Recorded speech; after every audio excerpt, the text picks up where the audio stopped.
What's up, YouTube? It's your boy JB, and we are here today with a review for The Real Housewives of Salt Lake City, Season 2, Episode 6, Sex, Lies, and Sister Wives. Alright, you guys. Salt Lake City, so far, I'm really ready to get to this Jen situation, right? I really think that's when the season's going to pick up.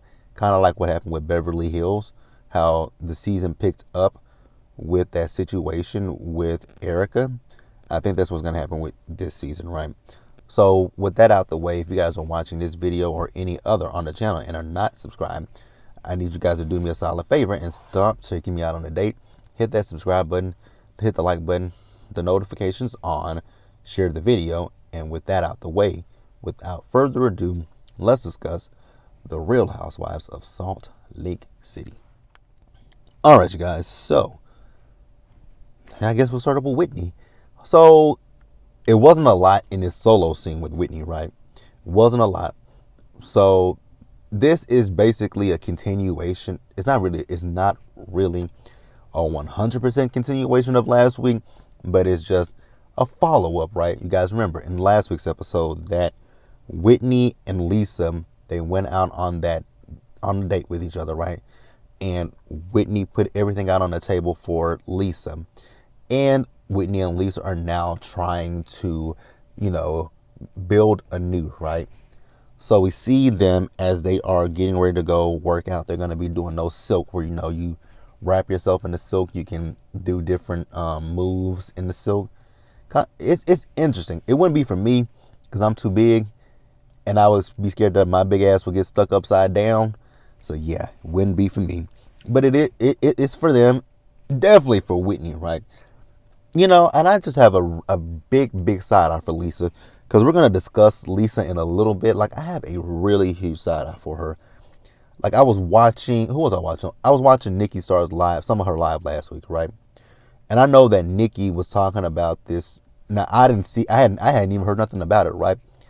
But the caterers who were supposed to cater Angie's event, they put a statement out, right? About said event, right? But I feel like what I heard, because I heard some of it, right? I didn't hear the whole story. I didn't hear the whole statement that was put out, right? But I know what they were trying to say was that they didn't do her event. I don't even remember specifically everything, but it was basically let's not do her event because they're gonna film. I guess it's like they were gonna film at their restaurant. So that would get them more exposure as opposed to just catering Angie's event, right? I think it's something to that extent, right? But in this episode, it got kind of contradicted. But we'll talk about it a little bit later, right? So let's move on. All right, you guys. Next up, let's talk about Mary. Mary Cosby is very, very interesting, right? So Robert Sr. is back from Florida. Their dynamic is very interesting, right? And honestly, when you hear Mary's talking in her interview with the producers, Mary don't like that man. Like, Mary does not like him. So like I said, Robert Sr. is back from Florida. We all know Mary has enjoyed her time by herself with this pandemic. She enjoyed being in Salt Lake City and Robert Sr. being down there in Florida. The question that I then have is, how in the hell have Mary and Robert Sr. been married as long as they have? Because listen to Mary talk. She doesn't there's nothing there. Literally. I don't think there's anything there. I know it's nothing there. But then how did y'all come? Because you didn't have sex with him on your wedding night. You said you were on your period. Or how did y'all eventually have sex to create Robert Jr.? Speaking of them, they went to court last week, I think. I don't know what happened. But how? Like, I'm confused. So then we see her and Meredith, they go play tennis with each other, right? Mary does not know how to play tennis at all. So she just wanted to wear that outfit that she had on. So, Meredith asked her, what sports did you play as a kid, right, growing up? She said that she did horseback riding. She said she didn't do skiing because black people don't ski. And Meredith's like, black people, no, we don't. I've never saw, I mean, look at the Olympics. Look at the Winter Olympics more specifically. Do you see any black people doing that shit? Honestly. If you do, it might be one or two, maybe three, but I doubt you'll find a black person doing the Winter Olympics. Hell, black people don't even watch the Winter Olympics. Do we? Well, I know this black person doesn't, because I'm not into winter sports. I don't care about the snow or skiing. So then, they catch up with each other, right? So, Meredith is talking about, seeing she and Seth, how, Seth is still, he's still between Salt Lake City, but he's spending more time in Salt Lake City now than he was last year. So Mary likes that relationship, right? And then she starts talking in an interview about Robert Sr. I'm like, ooh, I wonder how Robert Sr. is gonna feel when you watch this on TV, because she is just, she wants to make the perfect man, but then you have Robert Sr. I was like, oh my God. And when you really listen to Mary talking, the only thing that she and Robert Sr. truly at this point have in common is their son. Like, there's nothing else there between them. Because she's talking about it when her son leaves, it'll just be her and Robert Sr. And she doesn't really know him. And at this point, she doesn't want to get to know him. I'm like, well, damn, Mary. Tell us how you really feel. Let's move on, you guys. All right, you guys. Next up, let's talk about. Let's talk about Jen. Jen is interesting. So you guys know Jen has done her apology tour, and now she wants to. I don't know if this is her way of showing. This literally shows nothing, right? This literally shows absolutely nothing. Like, it's one thing to apologize to people, right? But the apology, you can apologize all day, every day, right? But you have to be able to implement change. When you apologize for something, that means you don't repeat the same thing over again, number one. And then you have changed behaviors. But with Jen, you don't see changed behavior. You see a repeat of the same behavior. So Jen and Stu, they're going to a jeweler, right? And she keeps saying, where's my sugar daddy at? And I'm like, okay, girl. Whatever. So what she wants to do is she wants to get a gift for the ladies to show that she's sorry. Buy me, like I said yesterday in the review for Love and Marriage Huntsville, gifts are nice, right? But that doesn't show I'm sorry. That doesn't show I love you. That doesn't show anything. It just says, hey, I thought about you. I bought you this nice expensive gift. Please forgive me. It's like you're buying someone's forgiveness at that point. That's just how I interpret it, right? It's like you're trying to buy that person's affections. So, she's, like I said, she's going to buy. I don't know why she picked up that snake. Because if anybody is a snake, she's talking about and in her interview, she's talking about there's a lot of snakes in this group. You're the biggest snake in your circle of friends, right? In this group, you're the biggest snake, right? So then we see another scene. Now this scene with her, Sharif, and Omar, their son. Why do we need this scene? Why do we need to see them work? I mean, we saw Sharif and Omar working out. Okay. She's talking about they're going to celebrate his 4.0. He's in football, he's in track, and he still managed to make his grades. He didn't make an excuse. Okay. Then she's talking about she's going to go to his school to be a hall monitor. He was not okay with that. I'm like, do you have any communication with your family?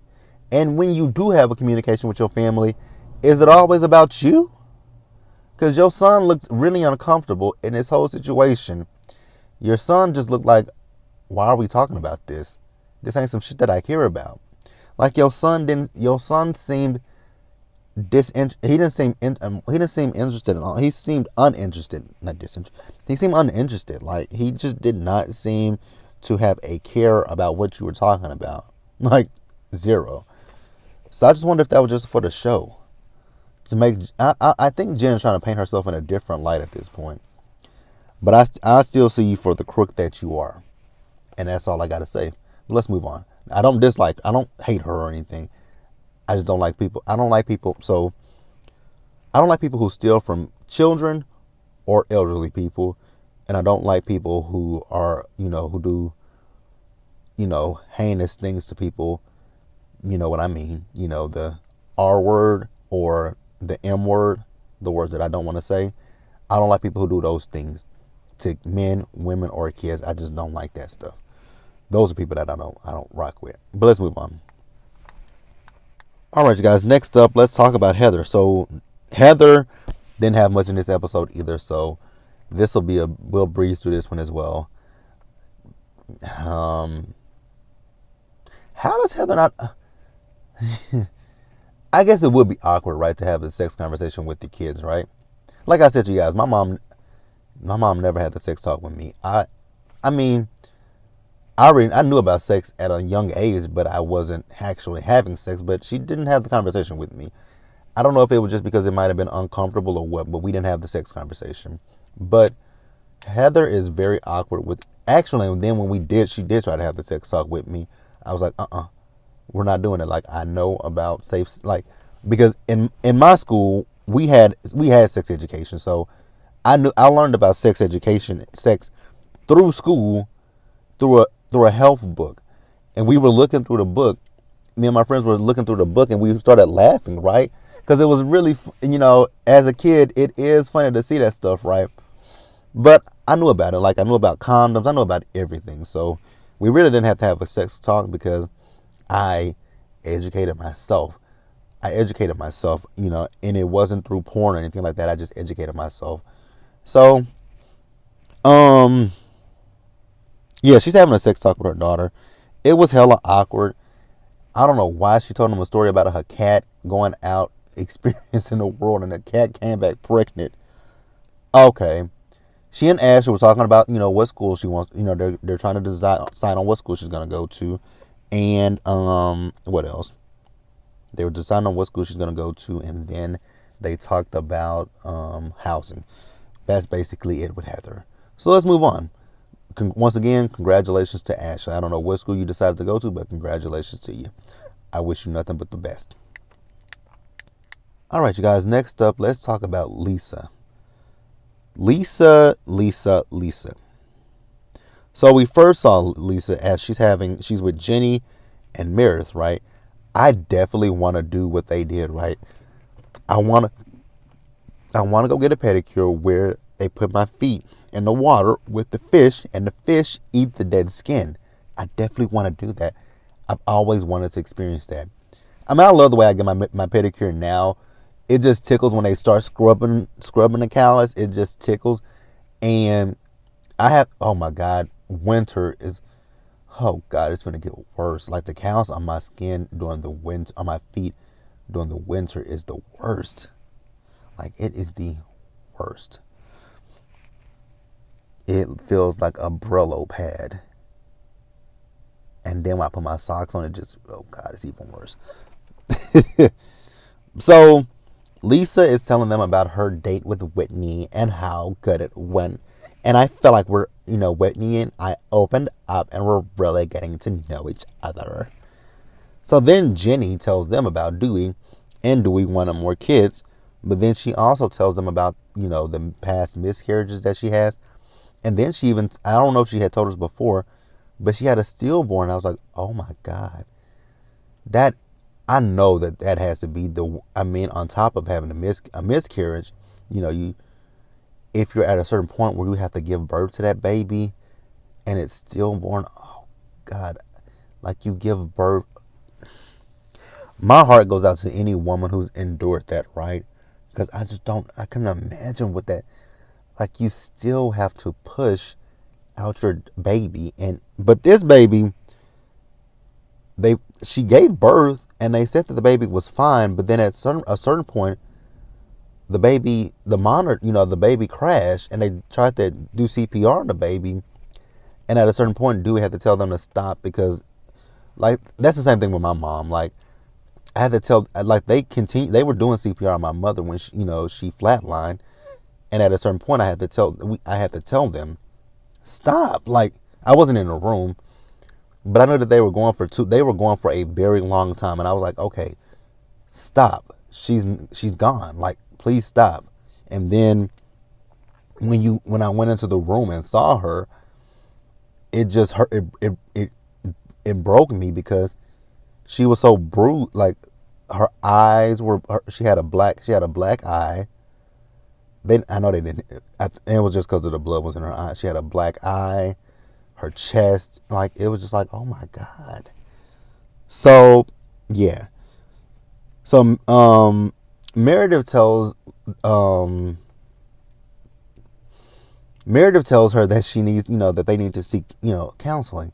I had to pause because I was just thinking about my mom again, so I had to pause. But I'm good. So that's that. So then we move over to this dinner that, Justin and John set up for them to get together with their wives. So at first it was good, right? Now, one thing I did notice, right? They kept coming over to the table. This is Vita. This is Vita. This is Vita. This is Vita. I'm like, Lisa, is this a setup? Because I was thinking the same thing. It was before something else happened. It was the fact that they kept saying Vita. I'm like, this is a setup. I'm like, Lisa chose this restaurant for a particular reason. And I'm like, they're housing her alcohol. So they keep coming up talking about Vita. Then the two owners of the place come up. And then the woman, she says, oh, I don't know why Angie is going around saying this and this and that about you. And me and Whitney both turned at the same time. I'm like, what the fuck? Like, you don't even know me. Like, how do you literally come up to a table? That is a conversation that you and Lisa should have had off camera. And that's why I question that statement that was put out, right? I really question that statement from Aubrey that was put out.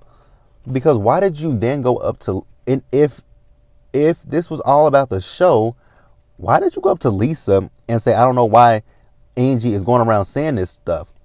That looks really bad. You gonna bring that up on camera? Yeah, that just looked so weird. Talking about we couldn't, the reason, and so y'all gave a different story. You gave a different story than what you put on social media. Because you never said anything about the fact that y'all just couldn't leave the restaurant on a Friday. You alluded to the fact that it was an option for them to film at the restaurant versus just having your people there at the party. So I side-eyed it. I side-eyed the fuck out of that. But let's move on. And Whitney called it. But her and Lisa were like, let's just leave it be. Lisa's manipulative as fuck. We're going to move on, you guys. All right, you guys. And lastly, let's talk about Jenny. So we seen Jenny and Dewey. They go skiing. And they weren't on those slopes. They were just on flat ground. I would be able to do that. But I probably still wouldn't do it. So they have fun with each other, right? So after they do the skiing, they sit down and they have a conversation with each other, right? So Dewey tells, not Angie, but Jenny, that he wants to have more kids. And it was in that scene where I realized what it was with Dewey. I think Dewey is still, I don't know how long ago, this stillborn baby was, but Dewey is still dealing with that stillborn. He hasn't been able to get past it. And he even said in this episode that, on her birthday, which is March 15th. Wow. March 15th. And my grandmother's birthday is March 19th. And that's also the day that my mom passed away. So he's talking about how, it's just not a good day for him. And I understand that, right? So he wants more kids. And I'm like, he says, he can't replace her. And I'm like, okay, you can't replace her. But I still feel that that's kind of what you're trying to do, is you're trying to replace what you lost, which you can't do that. And I think what Meredith said earlier in the episode is going to be beneficial for them, right? You guys just need to sit down and see a counselor, right? Because Dewey is still dealing with grief. And there's nothing wrong with that. So then she says, I don't want more kids. Like, I don't want to do this. Like, I don't want to raise a baby. I don't want a toddler. Like, I don't want any of that. So he suggested a surrogate. She says, I don't want that, Dewey. He says, well, I guess adoption's out of the question because it's like the same thing. She says, yes. Only way I would see if y'all if y'all did adoption, don't adopt a baby. Adopt a child, right? Adopt an actual child. Someone that is, that it can take care of themselves, right?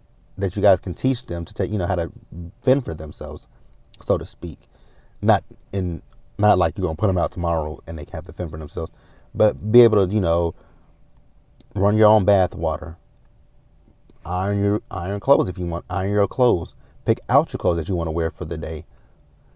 Know how to go into the kitchen and when you want something to eat, fix it. You don't have to wait for me to fix you something, stuff like that, right? So then he suggested a sister wife. I'm like, well, how in the hell did that come up? And now they both say it's something that happens in their culture, but Jenny doesn't want it. Jenny said, you know what, fuck this, and she got up and left. And I actually don't blame her. Dewey is actually at this point being a little bit selfish. He's being selfish. It's all about him and not about what his wife wants. But that's the episode, you guys. Let me know what you guys thought about it. Leave your comments in the comment section below. Subscribe to the channel and hit the notification bell button so you guys are notified. Want to drop anything else and share the video. And like the video, leave your comments in the comment section below. Subscribe to the channel, hit the notification bell button, and that is it, you guys. So stay safe, you guys. Take care of yourselves. Remember, wash your hands, wear a mask, socially distance, be blessed, and I'll see you guys later. Bye, guys.